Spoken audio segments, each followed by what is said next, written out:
اهلا بيكم متابعينا الكرام. رجعنا لكم بفيديو جميل جدا للممثل التركي مراد يلدريم وزوجته المغربية إيمان الباني.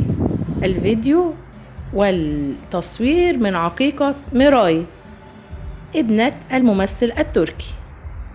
تعالوا بنا بقى هناخدكم في أجواء مغربية جميلة جدا. أقيمت العقيقة لابنة الممثل التركي مراد يلدريم وزوجته المغربية إيمان الباني بالمغرب. العقيقة كانت على التراث المغربي، ملابس، اكسسوارات، احتفال، كله على الطريقة المغربية.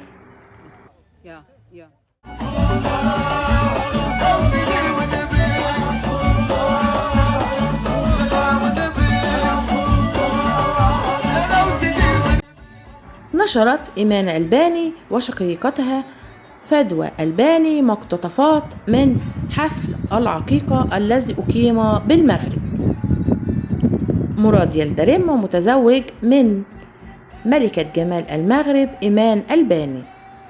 بعد زواج دام 5 سنوات رزق الثنائي بمولدتهما الأولى ميراي.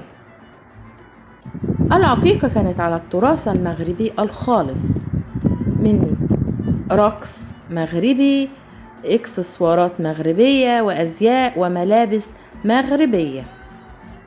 هترككم أعزائي المشاهدين بمتابعة حفل عقيقة ميراي ابنة الممثل مراد يلدريم مع مشاهدة طيبة بإذن الله، ونلقاكم في فيديو آخر.